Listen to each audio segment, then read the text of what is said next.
저 혼자 자는 게 두려워요. 혁수 씨가 저녁에 평소보다 많은 술을 마신 후 제 손을 꼭 잡으며 말씀하시더라고요. 혼자 있으면 자꾸 아내 생각이 나서 잠이 안 와요. 그럼 제가 조금 더 있어 드릴게요. 그 순간 혁수 씨가 제 손을 더 꽉 잡으시더라고요. 제 마음 깊은 곳에서 무언가가 조용히 꿈틀거리기 시작했답니다. 오랫동안 꽁꽁 얼어붙어 있던 감정의 조각들이 서서히 녹아내리는 기분이었어요. 저도 외로워요. 정말 많이 외로워요. 제가 솔직한 마음을 털어놓자 혁수 씨가 고개를 들어 저를 바라보시더라고요.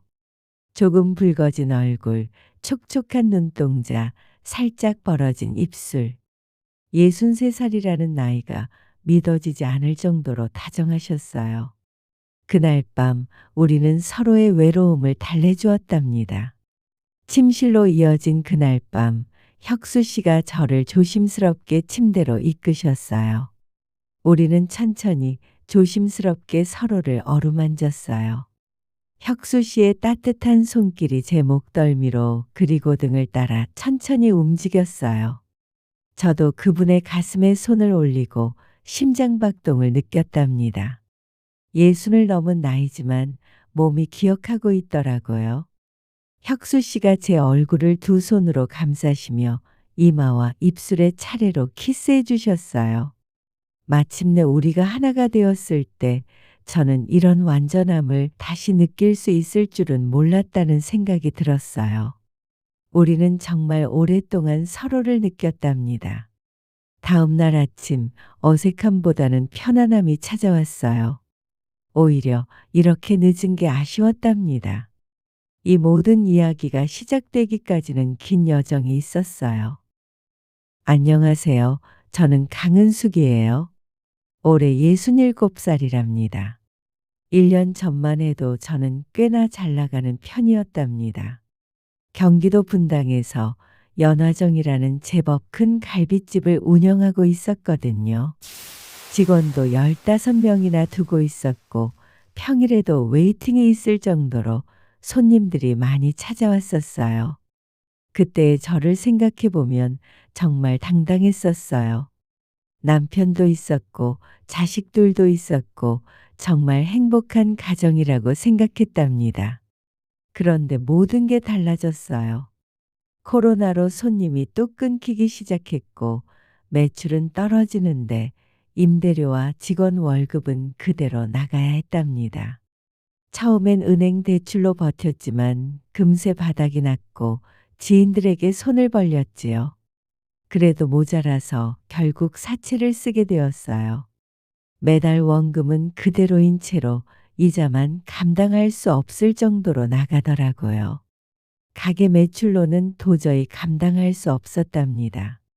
결국 가게 문을 닫을 수밖에 없었어요.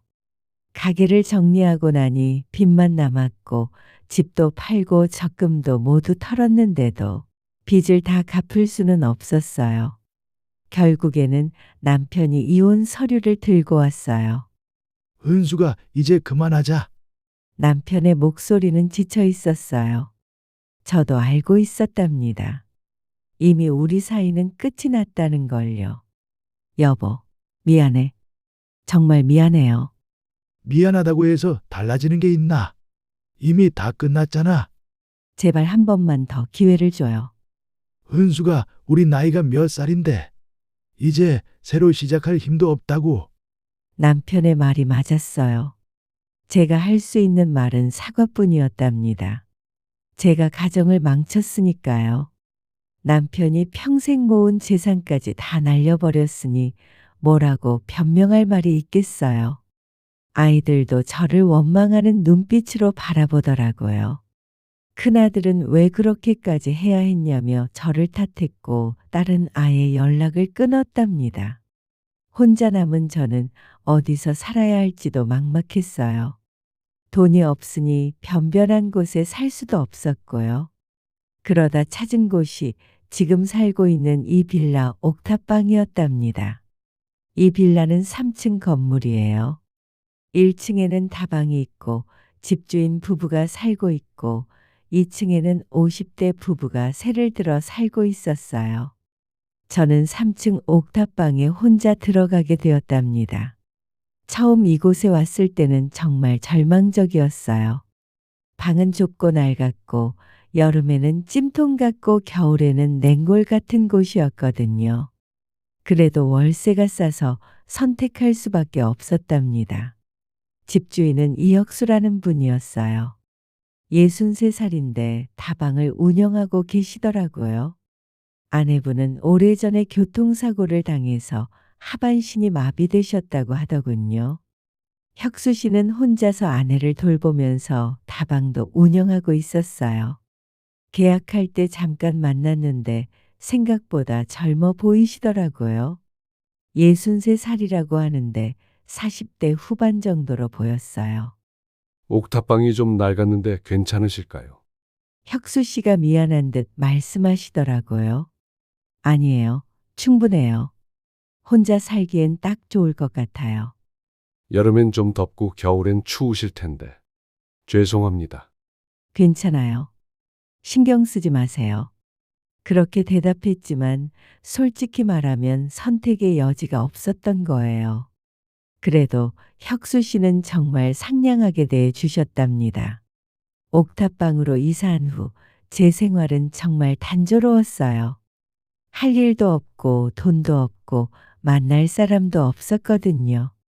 하루 종일 방에 누워서 천장만 바라보거나 TV를 보는 게 전부였답니다. 가끔 나가는 건 소주를 사러 갈 때뿐이었어요. 머리도 자르지 않아서 점점 긴 더벅머리가 되어갔지요. 거울을 보면 완전히 폐인 같았어요. 그래도 신경 쓸 기력도 없었답니다. 매일 밤마다 소주 한 병씩 마시면서 지냈어요. 술을 마시면 그나마 잠이 왔거든요. 술 없이는 잠들기가 힘들었어요. 계속 생각이 나기 시작했어요. 가족들은 잘 지내고 있을까? 아이들은 엄마를 그리워하지 않을까? 이런 생각들 말이에요. 그렇게 몇 달을 보냈답니다. 매일 똑같은 일상이었어요. 늦게 일어나서 대충 라면 끓여 먹고 오후에 소주 사러 나가고 밤에 혼자 술 마시고 잠들고 정말 이게 사는 건가 싶었어요. 67이라는 나이에 이렇게 무의미한 시간들을 보내고 있는 제 모습이 너무 초라해 보였답니다. 가끔 창문 밖을 내다보면서 생각했어요. 내가 언제까지 이렇게 살아야 하나? 하고 말이에요.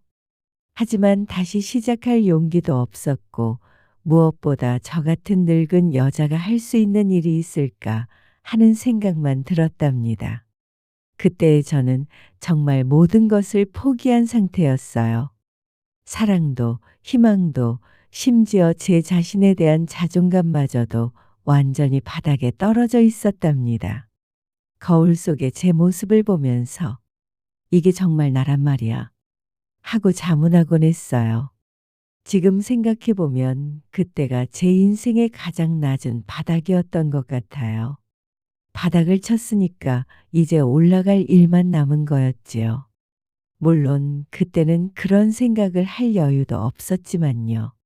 그렇게 절망적인 나날들을 보내고 있던 어느 날이었답니다.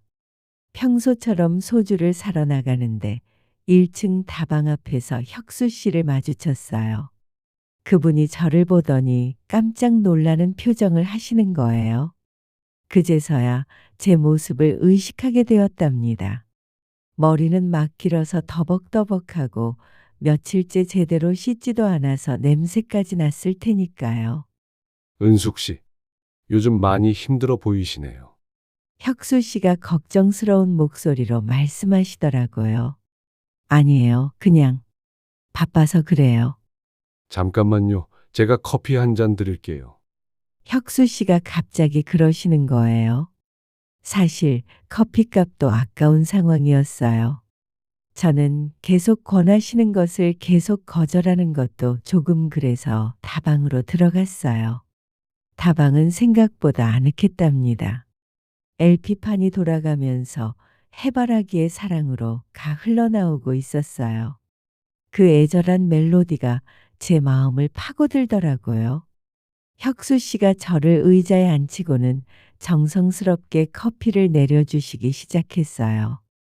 그리고 작은 접시에 수제 케이크 한 조각을 올려서 가져다 주셨답니다. 제가 직접 만든 거예요. 이거 드시고 기운 좀 내세요. 혁수 씨의 목소리가 참 따뜻했어요. 언제 누군가가 저를 이렇게 챙겨줬는지 기억도 안 났답니다. 커피를 한 모금 마시는데 정말 맛있더라고요. 케이크도 촉촉하고 달콤했답니다. 요즘 라면만 먹고 지냈던 제게는 정말 귀한 대접이었어요.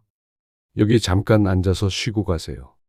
혁수 씨가 다정하게 말씀하시더라고요. 그 말 한마디에 왜 그렇게 눈물이 날 것 같았는지 모르겠어요. LP에서 계속 옛날 노래가 흘러나왔어요. 이미자의 동백아가씨, 패티김의님은 먼 곳에 같은 곡들이요. 좋은 음악이네요. 제가 말하자 혁수 씨가 더 환하게 웃으시더라고요. LP로 듣는 음악이 참 좋죠. 그렇게 한참을 앉아 있었는데 혁수 씨가 조심스럽게 말을 꺼내셨어요. 인생이 참 어려워요. 저도 요즘 많이 힘들거든요. 그제야 생각이 났어요. 혁수 씨 아내는 하반신이 불편하시고 게다가 병중이시라고 했었는데 얼마나 힘드실까 싶었답니다. 하지만 은숙 씨, 아무리 힘들어도 다시 힘을 내셔야 해요. 혁수 씨의 목소리에는 묘한 힘이 있었어요. 삶은 항상 힘들지만 다시 일어서야만 해요. 힘들지만 다시 일어났을 때 삶은 그제서야 우리에게 뭔가 다시 건네주기 시작하거든요. 그 말을 듣는 순간 제 가슴 속에서 무언가 살짝 꿈틀거리기 시작했어요. 혁수 씨는 돈을 받지 않으셨답니다. 아니에요. 돈은 괜찮아요. 조심히 들어가세요. 다방을 나오면서 제 마음의 변화가 일어나고 있다는 걸 느꼈어요. 혁수 씨의 그 말들이 계속 머릿속에 맴돌았답니다. 다시 일어났을 때 삶이 뭔가를 주기 시작한다는 그 말 말이에요. 그날 저는 평소와 달리 소주를 사지 않았어요. 대신 편의점에서 도시락을 샀답니다. 뭔가 제대로 된 음식을 먹고 싶었거든요.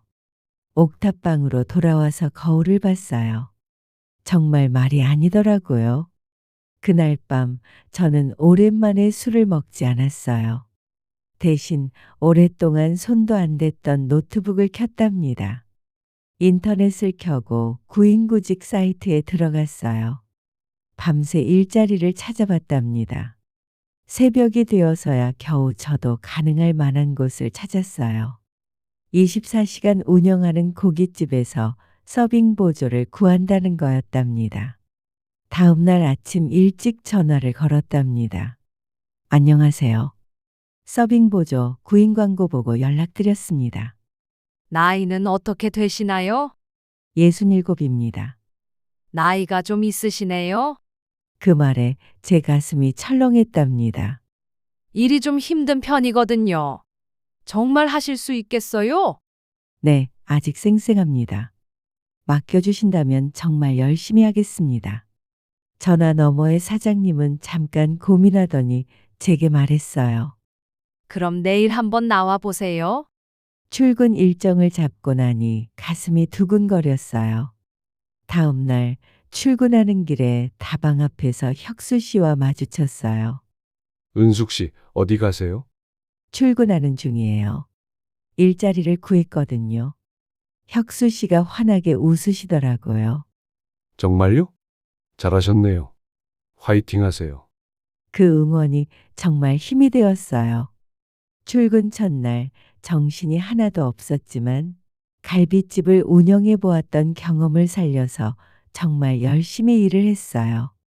그날 밤 저는 오랜만에 희망을 품고 잠들었답니다. 혁수 씨의 따뜻한 배려 덕분에 다시 시작할 용기를 얻었던 거예요.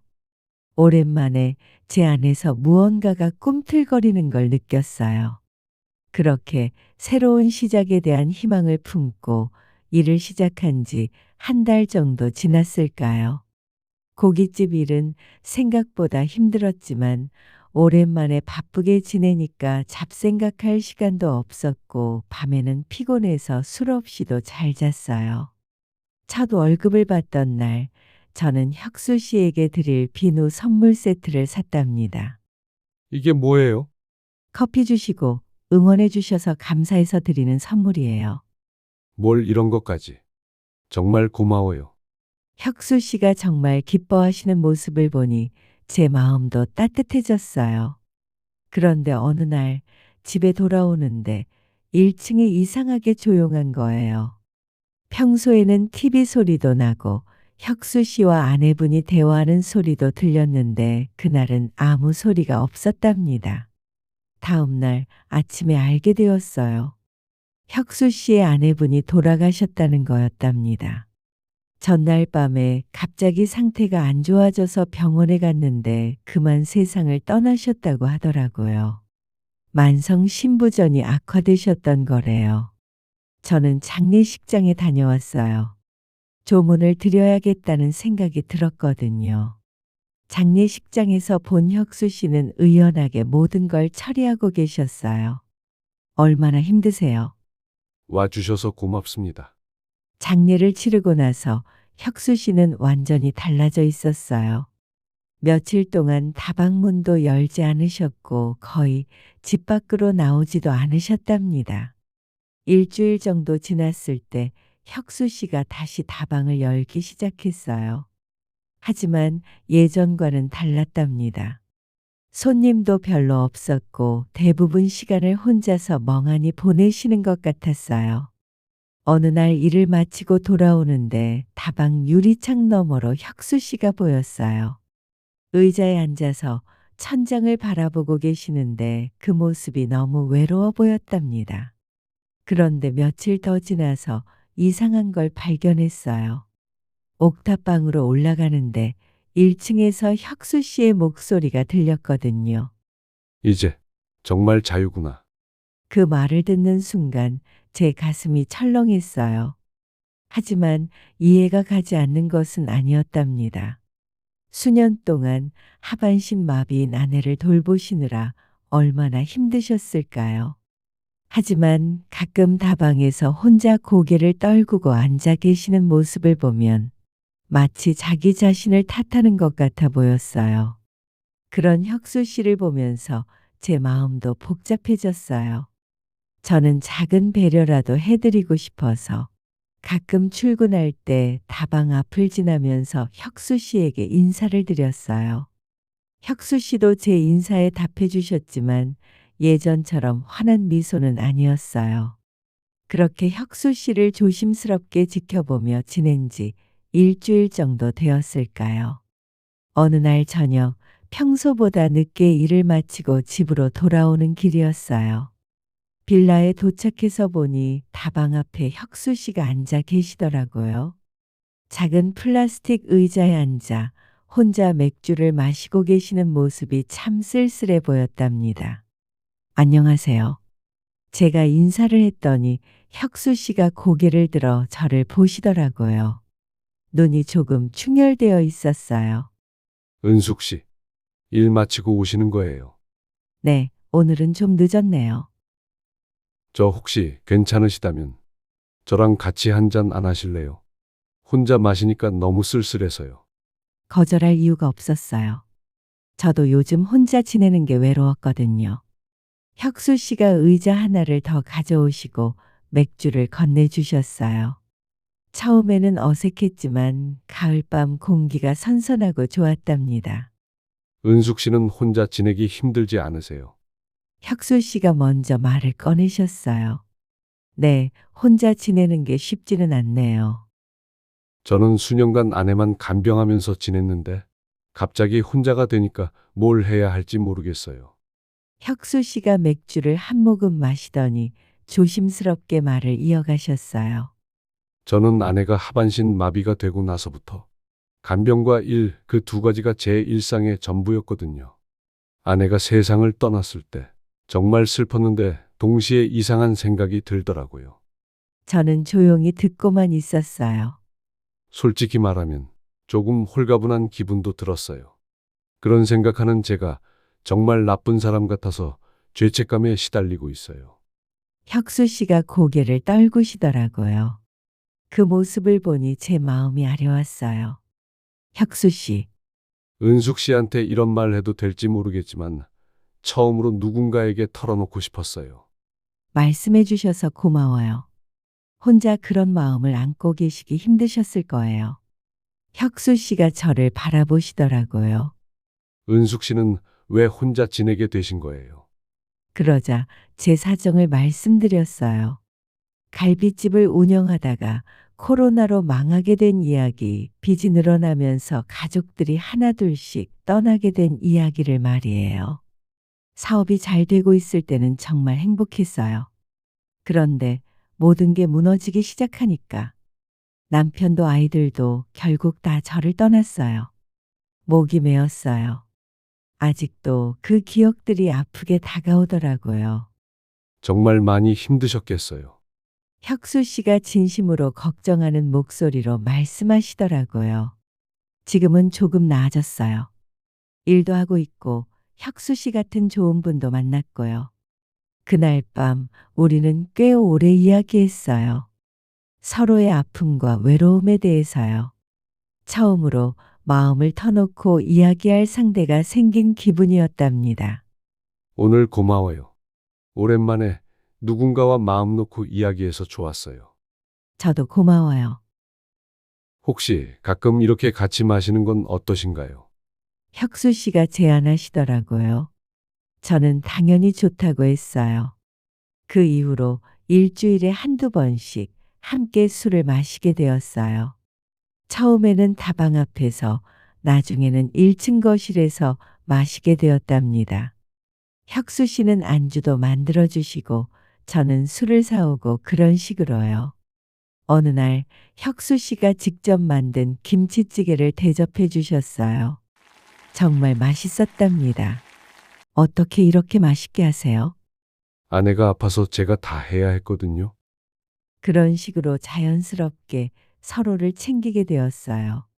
혁수 씨는 제가 늦게 들어오면 걱정해 주시고 저는 혁수 씨가 너무 외로워하시지 않도록 자주 안부를 물어봤답니다. 요즘 은숙 씨와 이야기하니까 마음이 편해져요. 어느 날 혁수 씨가 그런 말씀을 하시더라고요. 저도 그래요. 혼자 있을 때보다 훨씬 좋아요. 그런 대화를 나누면서 제 마음속에서도 변화가 일어나고 있었어요. 혁수 씨에 대한 감정이 단순한 친근감을 넘어서 뭔가 조금씩 깊어지고 있다는 걸 느꼈거든요. 특히 혁수 씨가 웃으실 때면 제 가슴이 두근거렸어요. 그 미소가 정말 따뜻하고 매력적으로 보였답니다. 그렇게 한 달 정도가 지났을까요? 처음에는 서로의 아픔을 나누는 것에서 시작했지만 이제는 일상의 소소한 이야기들도 많이 하게 되었답니다. 혁수 씨가 점점 달라지고 계시는 게 눈에 보였어요. 처음 만났을 때 그 어두운 표정은 사라지고 웃는 모습을 자주 보여주시게 되었거든요.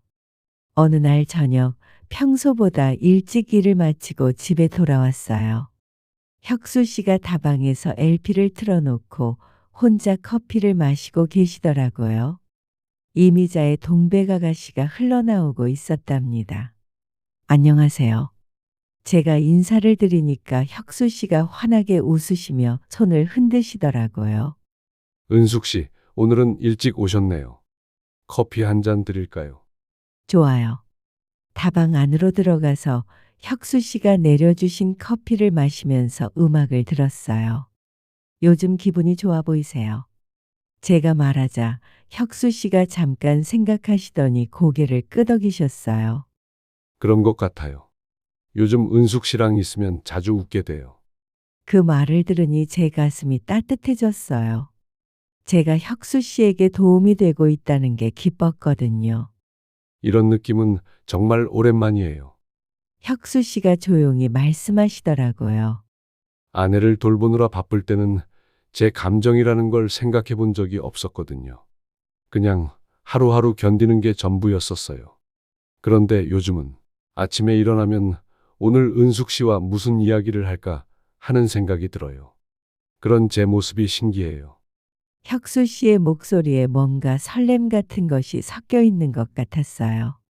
저도 모르게 얼굴이 화끈거렸답니다. 저도 그래요. 혁수 씨와 이야기할 시간을 기다리게 돼요. 정말요? 혁수 씨의 눈이 반짝이더라고요. 그 모습이 정말 젊어 보였어요. 63살이라는 나이가 믿어지지 않을 정도로요. 그날 이후로 우리의 만남은 더 자주 이어졌어요. 매일은 아니어도 이틀에 한 번 정도는 만나서 이야기를 나누게 되었답니다. 때로는 1층 거실에서 저녁을 함께 먹기도 했어요. 혁수 씨는 정말 요리를 잘하셨어요. 간단한 반찬부터 국물 요리까지 못하는 게 없더라고요. 저는 주로 설거지를 담당했는데 그런 소소한 일상이 정말 좋았답니다. 어느 날은 혁수 씨가 제게 특별한 이야기를 해주셨어요. 젊었을 때 꿈이 있었다는 거예요. 사실 저는 젊었을 때 여행 가이드가 되고 싶었어요. 정말요? 네, 전국 곳곳을 다니면서 사람들에게 아름다운 곳들을 소개해 주고 싶었거든요. 왜 안 하셨어요? 결혼하고 나서 현실적인 문제들이 생기니까 그냥 포기하게 되었어요. 혁수 씨의 표정이 조금 아쉬워 보였어요. 지금이라도 늦지 않았어요. 이 나이에요? 나이가 뭐가 중요해요. 하고 싶은 일이 있으면 해야죠. 혁수 씨가 저를 바라보시더라고요. 그 눈빛에서 뭔가 새로운 결심 같은 것이 느껴졌답니다. 은숙 씨는 어떠세요? 하고 싶은 일이 있으세요? 듣고 보니 저도 오랫동안 제 꿈에 대해 생각해 본 적이 없었어요. 사업에만 매달리다가 모든 걸 잃고 나서는 그냥 버티는 것만 생각했거든요. 글쎄요. 예전에는 작은 카페를 하고 싶었어요. 좋은 꿈이네요. 지금은 꿈 같은 이야기죠. 왜요? 불가능한 건 아니잖아요. 혁수 씨가 진지하게 말씀하시더라고요.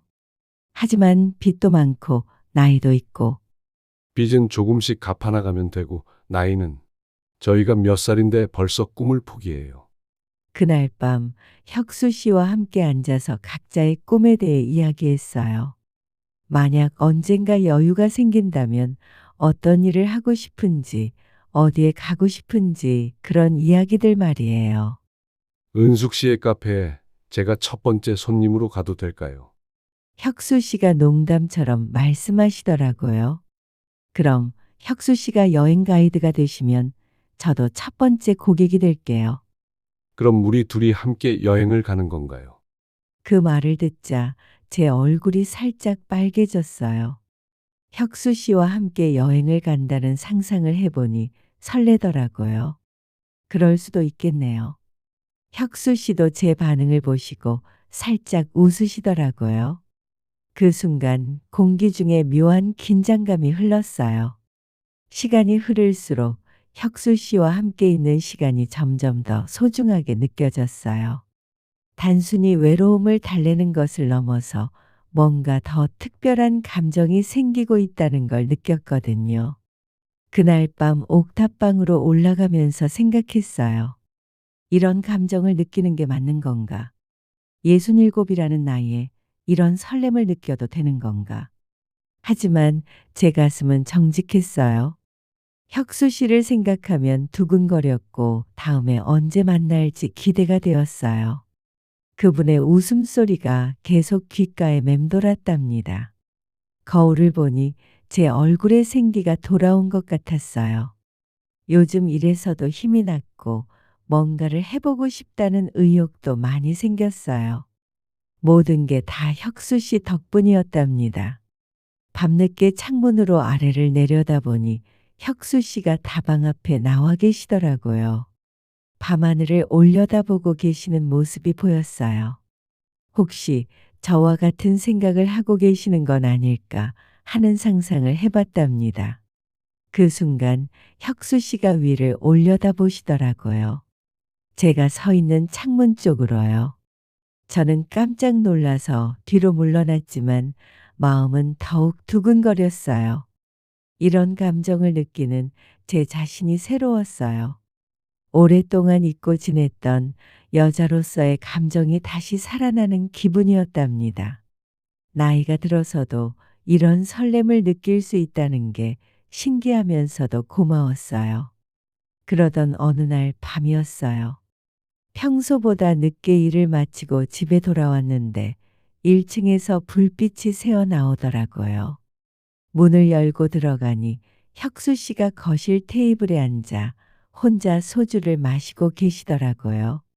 평소보다 많이 드신 것 같았어요. 많이 드셨네요. 무슨 일 있으세요? 그냥 잠이 안 와서요. 혁수 씨의 목소리가 평소보다 낮고 쓸쓸하게 들렸어요. 옆에 앉아도 될까요? 제가 혁수 씨의 옆에 앉으니까 혁수 씨가 소주잔에 술을 한 잔 따라 주시더라고요. 손이 조금 떨리는 게 보였어요. 요즘 밤이 너무 길어요. 예전에는 아내 간병하느라 바빴는데 이제는 혼자 있으니까요. 우리는 잠시 조용히 술을 마셨어요. 창밖으로 바람 소리가 들려왔고 가로등 불빛이 은은하게 방 안을 비추고 있었답니다. 은숙 씨, 혁수 씨가 갑자기 제 이름을 부르시더라고요. 평소보다 목소리가 더 애절하게 들렸어요. 솔직히 말씀드려도 될까요? 혁수 씨가 술잔을 내려놓고 저를 바라보시더라고요. 그 눈빛에는 깊은 외로움과 간절함이 느껴졌답니다. 저 혼자 자기가 두려워요. 그 말을 들은 순간 제 가슴이 뭉클해졌어요. 밤마다 누워 있으면 온갖 생각이 다 들어요. 먼저 떠나간 아내 생각부터 시작해서 가게 걱정까지. 혹시 오늘 밤만 여기 있어 주실 수는 없을까요? 그 말에 저는 그의 아픔을 덜어주고 싶은 마음이 간절해졌어요. 저는 혁수 씨에게 말했답니다. 그럴게요. 오늘 밤은 혁수 씨와 함께 있을게요. 은숙 씨, 혁수 씨가 제 얼굴에 손을 대시더라고요. 그 따뜻한 손길에 제 마음이 녹아내리는 것 같았답니다. 정말 아름다워요. 혁수 씨, 다시 이런 마음을 느낄 수 있을 줄 몰랐어요. 이 나이에 혁수 씨가 저에게 조금씩 다가오시더라고요. 제 심장이 젊은 시절처럼 빠르게 뛰기 시작했어요. 저도요. 다시는 이런 감정을 느낄 수 없을 줄 알았는데, 우리는 서로를 바라보며 천천히 가까워졌어요. 혁수 씨의 숨결이 제 뺨에 닿을 정도로 가까워졌을 때 그분이 조심스럽게 물어보시더라고요. 괜찮을까요? 네, 괜찮아요. 그 순간 혁수 씨가 저에게 키스를 하셨어요. 부드럽고 따뜻한 키스였답니다. 오랜만에 느끼는 남자의 입술이었어요. 혁수 씨가 저를 일으켜 세우더니 침실로 이끄시더라고요. 제 다리가 떨렸지만 거부하고 싶지 않았어요. 혁수 씨의 손길이 제 어깨에서 시작해서 아래로 천천히 내려왔어요. 그 따뜻하고 부드러운 손길에 제 온몸이 떨렸답니다. 아름다워요. 정말 아름다워요. 혁수 씨가 계속 속삭이시더라고요. 우리는 천천히 조심스럽게 서로를 어루만졌어요. 제 손도 혁수 씨의 넓은 가슴에서 시작해서 옆구리를 지나 등까지 천천히 지나갔어요. 혁수 씨의 따뜻한 숨결이 제 목덜미에 닿을 때마다 전기가 흐르는 것 같았어요. 은숙 씨, 괜찮으세요? 혁수 씨가 조심스럽게 물어보면서 제 허리를 감싸 안으시더라고요. 네, 정말 좋아요. 제가 그분의 어깨에 얼굴을 묻고 대답했어요. 혁수 씨의 가슴에서 들려오는 심장박동이 점점 더 빨라지는 걸 느낄 수 있었답니다. 우리는 서로를 더욱 깊이 느끼며 천천히 하나가 되어갔어요.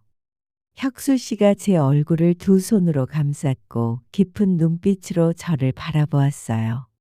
마침내 우리가 완전히 하나가 되었을 때 저는 이런 완전함을 다시 느낄 수 있을 줄은 몰랐다는 생각이 들었어요.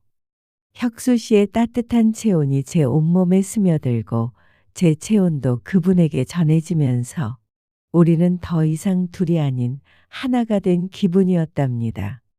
혁수 씨가 제 이마에 땀을 닦아주시고 저는 그분의 목을 감싸 안았어요. 서로의 숨소리가 점점 거칠어지면서도 눈빛만은 더욱 부드러워졌답니다. 우리는 정말 오랫동안 서로를 느꼈답니다. 마치 세상에 우리 둘만 존재하는 것처럼요. 예순을 넘은 나이지만 몸이 기억하고 있더라고요. 우리는 그렇게 서로를 껴안고 밤을 보냈어요.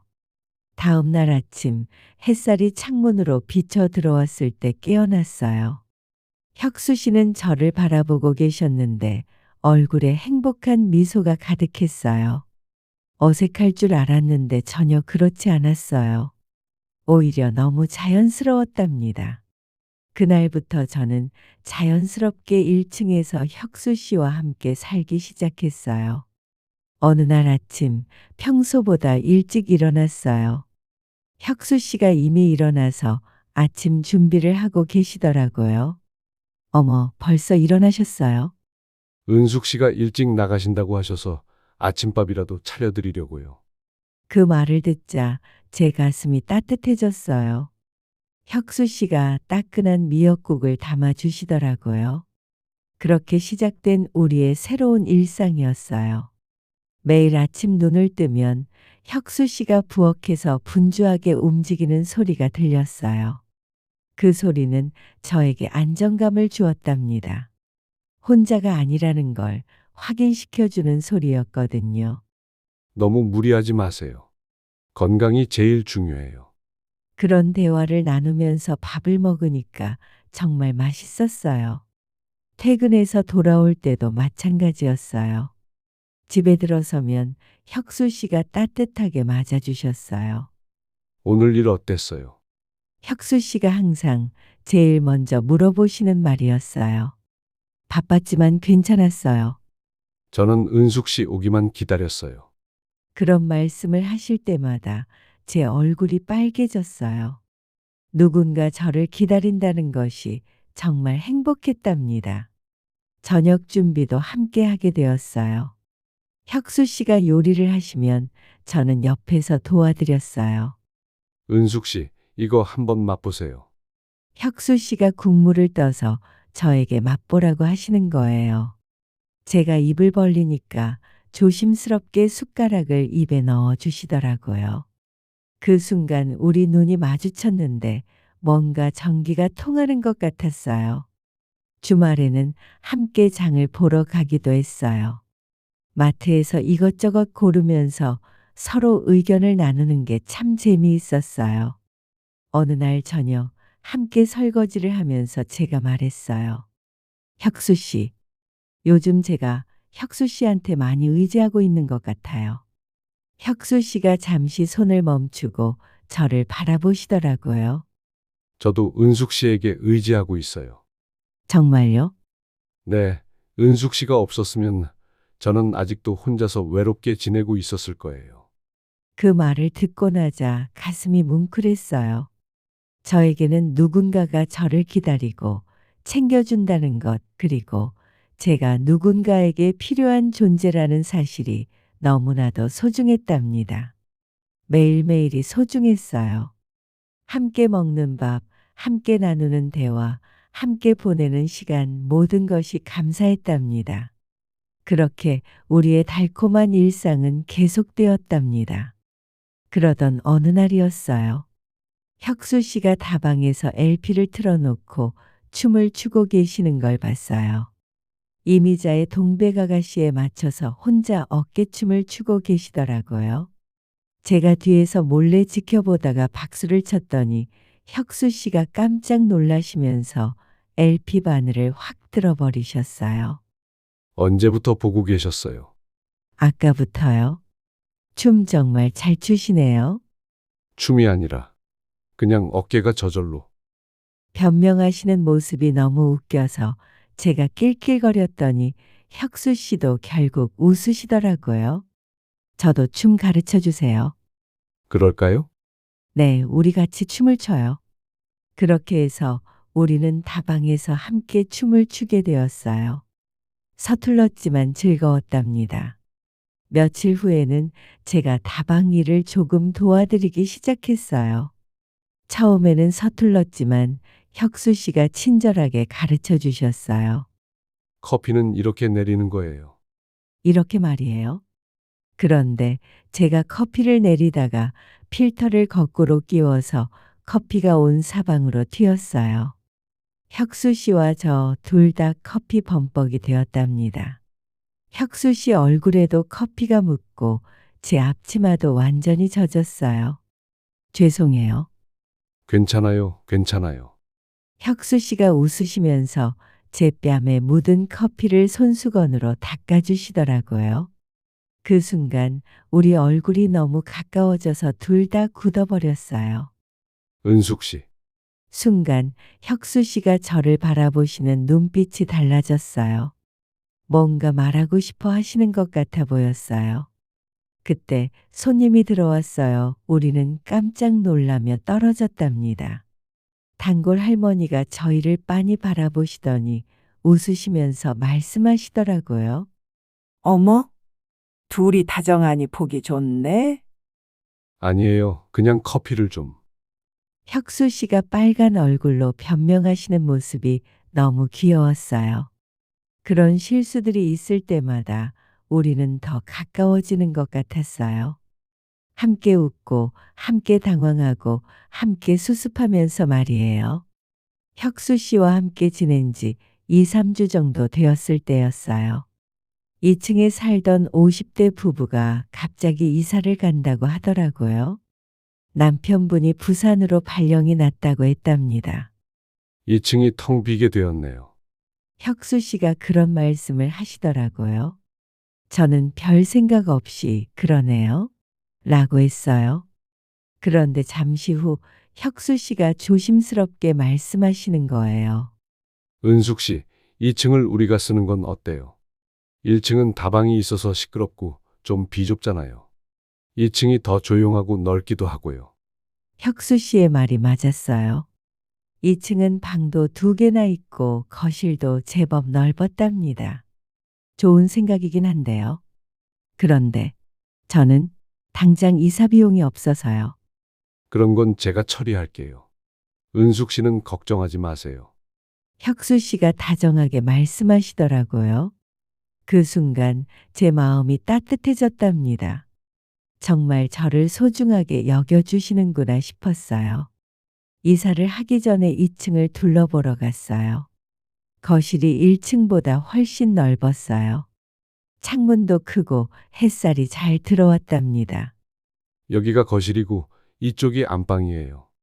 혁수 씨가 방을 보여주시더라고요. 그럼 이 작은 방은 뭘로 쓸까요? 부엌 겸 식탁으로 써도 될 것 같은데요. 정말 좋은 생각이었어요. 그럼 이사 언제 할까요? 다음 주말은 어떠세요? 그렇게 해서 저의 2층 이사가 결정되었답니다. 그런데 이사를 하려니 필요한 게 한두 가지가 아니더라고요.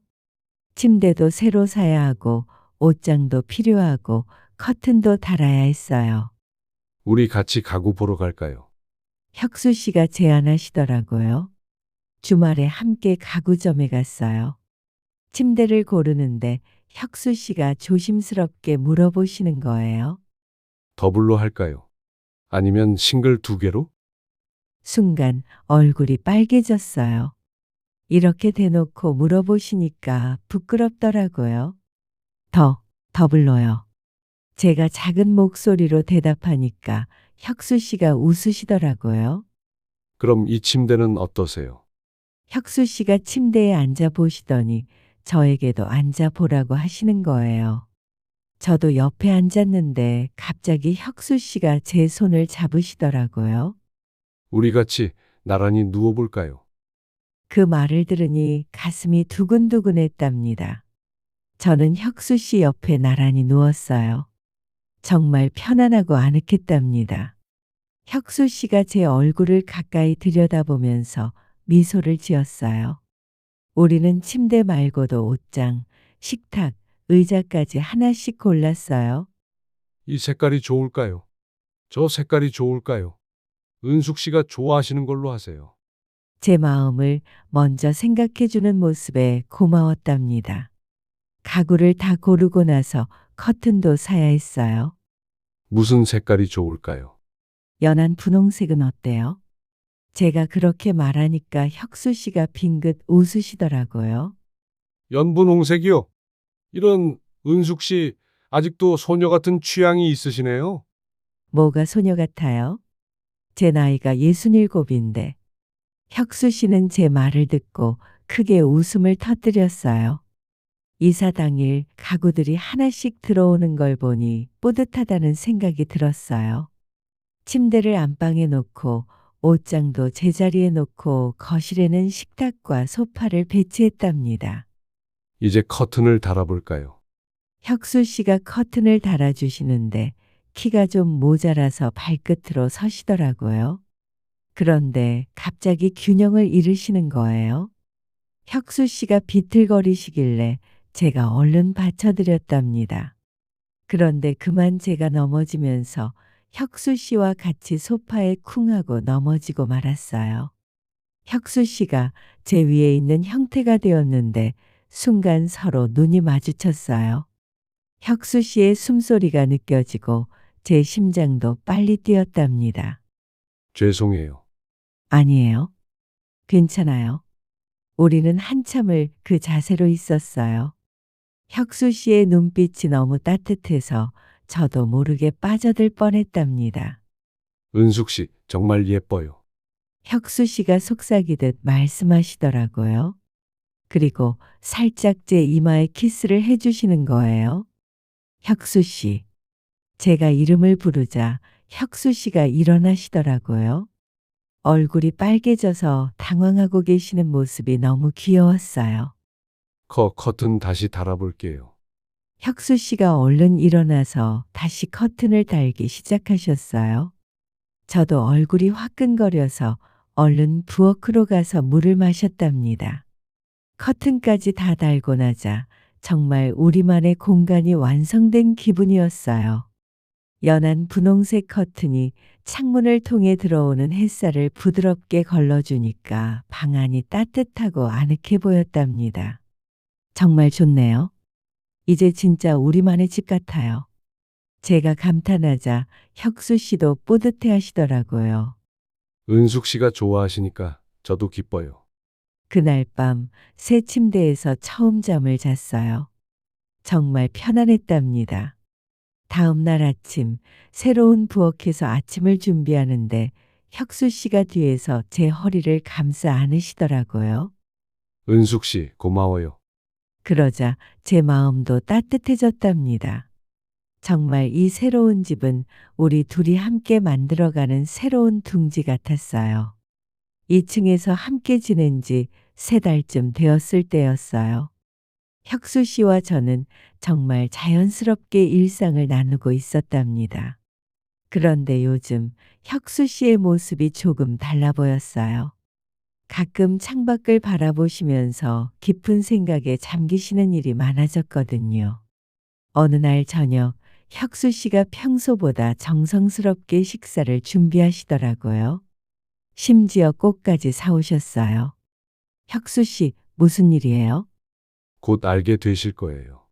저녁을 다 먹고 난 후 혁수 씨가 갑자기 제 손을 잡으시더라고요. 은숙 씨, 저 꼭 말씀드리고 싶은 게 있어요. 저와 결혼해 주시지 않겠어요? 순간 심장이 멈추는 줄 알았어요. 결혼이라니요? 혁수 씨의 눈을 보니 정말 진심이라는 걸 알 수 있었어요. 저는 이제 정말 서로가 서로의 인생 마지막을 함께 책임져도 되겠다는 확신이 들어요. 혁수 씨가 잠깐 말을 멈추시더니 깊은 숨을 들이쉬고 계시더라고요. 은숙 씨, 사실 지난 몇 년간 저는 제가 누군지도 잊고 살았어요. 아내가 아프고 나서부터는 남편이기만 했지 이혁수라는 사람은 존재하지 않았거든요. 혁수 씨의 목소리가 점점 떨리고 있었어요. 매일 아침 눈을 뜨면 오늘은 병원에 가야지, 약 챙겨야지, 씻겨줘야지. 그런 생각만 했어요. 제가 뭘 먹고 싶은지, 어디 가고 싶은지, 누구를 만나고 싶은지, 그런 건 한 번도 생각해 본 적이 없었어요. 혁수 씨가 제 손을 더 꼭 잡으시더라고요. 그런데 은숙 씨와 함께 지내면서 깨달았어요. 아, 나도 웃을 수 있구나. 나도 설렐 수 있구나. 나도 누군가를 기다릴 수 있고, 누군가와 함께 있을 때 행복할 수 있구나 하고 말이에요. 혁수 씨의 고백을 듣자 제 마음도 뭉클해졌어요. 하지만 그 순간 제 머릿속에는 무거운 현실이 떠올랐답니다. 바로 제가 아직도 지고 있는 막대한 빚이었어요. 혁수 씨, 저는 제가 싫으세요. 아니에요. 전혀 싫지 않아요. 다만 생각할 시간을 조금 주실 수 있을까요? 혁수 씨는 조금 아쉬워하시는 표정이었지만 이해해 주시더라고요. 물론이죠. 다음 날 아침 저는 혁수 씨에게 솔직하게 말씀드리기로 마음먹었어요. 혁수 씨, 어제 말씀해 주신 것 정말 고마워요. 하지만 제가 혁수 씨의 마음을 받아들여도 될지 모르겠어요. 사실 제게는 아직도 빚이 엄청 많이 남아 있어요. 매달 이자 내기도 벅찬 상황인데 그런 제가 혁수 씨와 결혼한다는 게 혁수 씨에게 짐만 될 것 같아서요. 그런데 혁수 씨가 갑자기 제 두 손을 꼭 잡으시더라고요. 은숙 씨, 저를 보세요. 그런 건 전혀 상관없어요. 우리 둘이서 함께 해결하면 되잖아요. 은숙 씨, 저는 이전에는 정말 외로웠어요. 특히 아내를 간병할 때는 제 감정 같은 건 생각할 여유도 없었고요. 그런데 은숙 씨 덕분에 제가 다시 행복해질 수 있다는 걸 깨달았어요. 혁수 씨의 눈에 눈물이 맺혀 있었어요. 저는 은숙 씨의 모든 것을 받아들이고 싶어요. 과거도, 현재도, 미래까지 모든 것을요. 혁수 씨의 말을 듣자 제 눈에서도 눈물이 흘러내렸어요. 정말이에요. 정말 저로도 괜찮으신가요? 그 말을 듣자 혁수 씨가 벌떡 일어나서 저를 꼭 안아주시더라고요. 은숙 씨, 사랑해요. 저는 혁수 씨의 품에 안겨서 한참 동안 계속 눈물을 흘렸답니다. 계속 흐르는 눈물을 저도 도저히 막을 수가 없었어요. 얼마 시간이 지나서 우리는 간소하지만 의미 있는 결혼식을 올렸어요. 다방 단골 손님들과 고깃집 사장님 그리고 몇몇 이웃분들이 축하해 주러 오셨답니다. 축하합니다. 정말 보기 좋은 부부예요. 여기저기서 축하 인사가 쏟아졌어요. 혁수 씨가 제 손을 꼭 잡고 말씀하시더라고요. 이제 진짜 가족이 되었네요. 제 눈에서 감격의 눈물이 흘러내렸어요. 혁수 씨, 고마워요. 정말 사랑해요. 그렇게 우리는 법적으로 정식 부부가 되었답니다. 결혼식이 끝나고 집에 돌아와서 혁수 씨가 제게 작은 상자를 건네주시더라고요. 결혼 반지예요. 혁수 씨가 제 손에 반지를 끼워주시는데 딱 맞더라고요. 그날 밤 신혼 첫날 밤을 보냈어요. 혁수 씨가 저를 꼭 안으시면서 말씀하시더라고요. 은숙 씨, 앞으로 평생 함께해요. 네, 평생 함께해요. 결혼한 지 어느덧 3달이 지났어요. 매일 아침 눈을 뜨면 옆에서 평화롭게 잠들어 계시는 혁수 씨의 모습을 보는 게 하루의 시작이었어요. 오늘도 좋은 아침이에요. 은숙 씨가 있어서 매일이 좋은 아침이네요. 이런 달달한 대화로 하루를 시작하는 게 정말 행복했답니다. 저는 여전히 고깃집에서 일하고 혁수 씨는 다방을 운영하셨어요. 제가 시간이 날 때마다 다방 일을 조금씩 도와드렸어요. 처음에는 이렇게 천천히 내려야 해요. 혁수 씨가 제 뒤에서 제 손을 잡고 같이 커피를 내려주시는데 그 온기가 느껴져서 자꾸 설레었어요. 혁수 씨, 이러면 집중이 안 돼요. 왜요? 너무 가까이 계셔서요. 제가 그렇게 말하니까 혁수 씨가 장난스럽게 더 가까이 오시더라고요. 우리는 이렇게 장난치면서 일하는 게 너무 즐거웠어요. 현실적인 문제들도 있었어요. 제가 진 빚을 갚는 일이었죠. 하지만 혁수 씨와 함께 하니까 조금씩 희망이 보였어요. 이번 달에는 원금도 조금 갚을 수 있겠어요. 정말요? 다행이에요. 다 혁수 씨 덕분이에요. 나이가 들다 보니 건강 문제도 생겼어요. 어느 날 혁수 씨가 허리를 아파하시더라고요. 제가 마사지 해드릴게요. 제가 혁수 씨의 등을 주물러 드리고 있었는데 갑자기 혁수 씨가 몸을 돌리시는 거예요.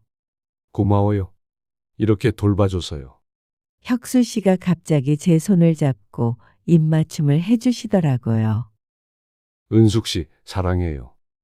혁수 씨, 저도 사랑해요. 이런 일들이 있을 때마다 정말 결혼을 잘했다는 생각이 들었어요. 가끔씩 예전의 가족들이 생각날 때가 있었어요.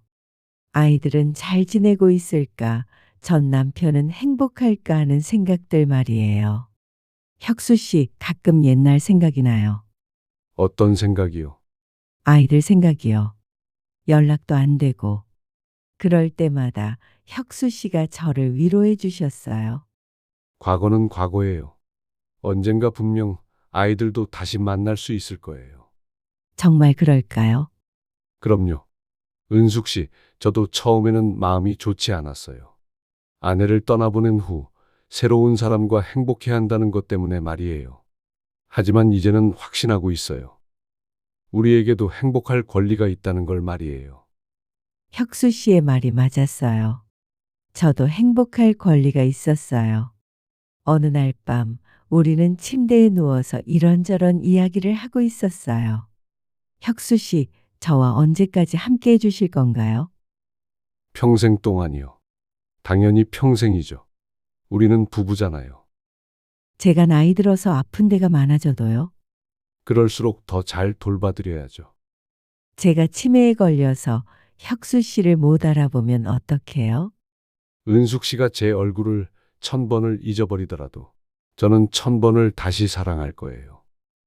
혁수 씨의 말을 듣자 저도 모르게 제 눈에서 눈물이 흘러내렸어요. 흐르는 눈물을 멈출 수가 없었어요. 혁수 씨, 정말 저 때문에 후회하지 않으세요? 후회라니요. 절대 하지 않아요. 은숙 씨는 제 인생 최고의 선물이에요. 혁수 씨의 말을 듣자 제 마음이 따뜻하고 뭉클해졌어요. 계절이 바뀌고 시간이 흘러도 우리의 사랑은 더욱 깊어졌어요. 젊었을 때의 사랑과는 다른 성숙하고 깊이 있는 사랑이었답니다. 어느 날 저녁 다방에서 일을 마치고 2층으로 올라오는데 혁수 씨가 뭔가 준비를 하고 계시더라고요. 뭐 하세요? 은숙 씨, 잠깐 기다려 보세요. 혁수 씨가 갑자기 라디오를 켜셨어요. 그러자 옛날 노래가 흘러나왔어요. 조용필의 사랑하기 때문에였어요. 저와 함께 춤을 추시지 않겠어요? 혁수 씨가 손을 내미시더라고요. 춤이요? 저 아직 너무 서툴러요. 괜찮아요. 우리 서로 껴안기만 하고 있어도 좋잖아요. 우리는 거실에서 춤을 췄어요. 서툴렀지만 정말 행복했답니다. 60이 넘은 나이에 다시 이런 행복을 누릴 줄 몰랐어요. 저도요. 인생이 참 행복해요. 그날 밤 우리는 오랫동안 이야기했어요. 과거의 아픔도, 현재의 행복도, 미래의 희망도 모든 걸 나누었답니다. 이제 저는 확신해요. 나이는 숫자에 불과하다는 걸 말이에요. 67이라는 나이에도 새로운 사랑을 만날 수 있고 새로운 인생을 시작할 수 있었어요. 물론 아직도 어려움은 많아요. 빚도 다 갚지 못했고 나이가 들어 건강도 예전 같지 않아요. 하지만 혼자가 아니라는 것만으로도 모든 걸 견딜 수 있어요. 혁수 씨와 우리는 둘 다 상처받은 사람들이었어요. 인생이 주는 무게에 짓눌려서 쓰러져 있던 사람들이었죠. 하지만 서로를 만나면서 다시 일어설 수 있었어요. 서로가 서로의 지팡이가 되어준 것이었답니다. 은숙 씨, 고마워요. 뭐가요? 제게 다시 살아갈 이유를 주셔서요. 저도 고마워요. 절망 속에 있던 저를 구해주셔서요. 제가 그렇게 말하자 혁수 씨가 제 손을 꼭 잡아주시더라고요. 이제 저는 말하고 싶어요. 혹시 지금 힘든 상황에 있는 분들이 계시다면 절대로 포기하지 마세요. 저처럼 모든 걸 잃고 절망에 빠져 있어도 새로운 시작은 언제든지 가능해요. 나이는 아무런 상관이 없어요. 예순이든 일흔이든 마음만 열어놓으면 새로운 희망이 찾아와요. 저는 67에 저희 새로운 인생을 시작했어요. 새로운 사랑을, 새로운 가족을, 그리고 새로운 희망을 만났답니다. 그러니 여러분도 포기하지 마세요. 어둠 속에서도 반드시 빛은 보일 거예요. 혁수 씨와 함께라면 저는 앞으로 어떤 어려움이 있더라도 다 이겨낼 수 있을 것 같아요.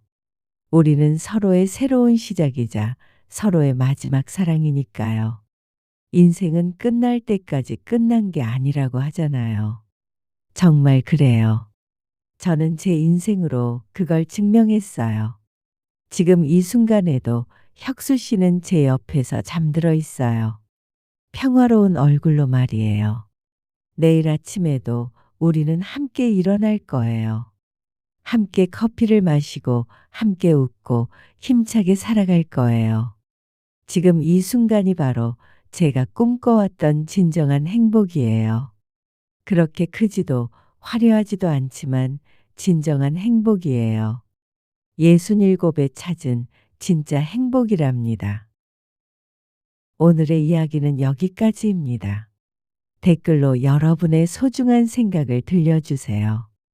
혹시 이런 내용이 도움이 될 것 같은 분들이 주변에 계시다면 영상 공유도 부탁드립니다. 오늘 들려드린 사연이 마음에 드셨다면 오른쪽 아래 구독, 좋아요 눌러주세요. 모두 무료입니다. 여러분의 행복을 진심으로 기원합니다. 감사합니다.